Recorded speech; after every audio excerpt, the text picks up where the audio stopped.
আজকে আমরা এমন একটি রাজ্য সম্পর্কে জানাবো যে রাজ্যে ১,০০০ জন পুরুষের অনুপাতে সেখানে ৯৩১ জন মহিলা বসবাস করে। এমনকি সে রাজ্যে টাকার বিনিময়ে মেয়েরা যা করে জানলে আপনি হয়তো অবাক হতে বাধ্য হবেন।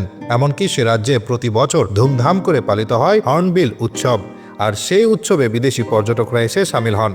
আজকে আমরা জানতে চলেছি নাগাল্যান্ড রাজ্য সম্পর্কে অজানা সব তথ্য। নাগাল্যান্ড রাজ্যটি ভারতের উত্তর পূর্ব প্রান্তে অবস্থিত। রাজ্যটির উত্তর ও পশ্চিমে আসাম এবং পূর্ব দিকে মায়ানমার ও উত্তরে অরুণাচল প্রদেশ এবং দক্ষিণে মণিপুর দ্বারা বেষ্টিত। নাগাল্যান্ডের মোট আয়তন হচ্ছে ১৬,৫৭৯ বর্গ কিলোমিটার, যা ভারতের ক্ষুদ্রতম রাজ্য।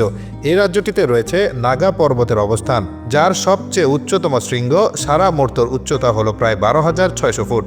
নাগাল্যান্ডের মধ্য দিয়ে প্রবাহিত প্রধান নদীগুলো হল ঝাঁঝি, ধানসিঁড়ি, ডিজং, জুলুকি এবং লানিয়ে। এখানে উদ্ভিদ ও প্রাণীজগৎ খুবই বৈচিত্র্যপূর্ণ। নাগাল্যান্ডে সাধারণত উচ্চ আর্দ্রতা বিশিষ্ট বর্ষা বায়ু থাকে, কেননা এখানে বার্ষিক গড় বৃষ্টিপাতের পরিমাণ হচ্ছে ১,৮০০ থেকে ২,৫০০ মিলিমিটার। এই রাজ্যটিতে প্রতি বছর ধুমধাম করে পালিত হয় হর্নবিল উৎসব। বিভিন্ন উপজাতির মানুষরা অংশগ্রহণ করেন এই উৎসবে।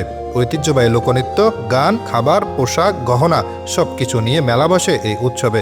অনেক বিদেশি পর্যটক এই সময় নাগাল্যান্ডে আসেন এই উৎসবে সামিল হতে।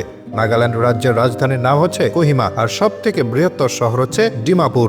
এখানে ১৬টি ভিন্ন জাতিগোষ্ঠীর মানুষ বাস করে। সেখানকার পোশাক, ভাষা সহ তাদের এক নিজস্ব পৃথক সংস্কৃতি পরিচয় রয়েছে। নাগাল্যান্ডের মোট জনসংখ্যার প্রায় ৯০% মানুষ খ্রিস্টান। রাজ্যে বেশ কিছু হিন্দু ধর্মাবলম্বী মানুষও রয়েছে। এই রাজ্যটির রাজধানী কোহিমা শহরে এমন বেশ কিছু স্থান রয়েছে যা এখানকার সমৃদ্ধ ইতিহাস সম্পর্কে জানার জন্য পরিদর্শনের যোগ্য। নাগাল্যান্ডের অধিবাসীরা নাগা নামে পরিচিত। নাগাদের সবচেয়ে প্রিয় খাদ্য হচ্ছে কুকুরের মাংস। সেখানকার মেয়েরা একটা কুকুর ১০ থেকে ১৫,০০০ টাকায় বিক্রি করে। সেখানে যদি কারোর কোনো গৃহপালিত কুকুর থাকে আর সেই কুকুর যদি ১০ থেকে ১৫ মিনিটের জন্য ঘর থেকে বেরিয়ে যায়, তাহলে ধরে নেবেন আপনার কুকুর অন্য কেউ খেয়ে ফেলেছে।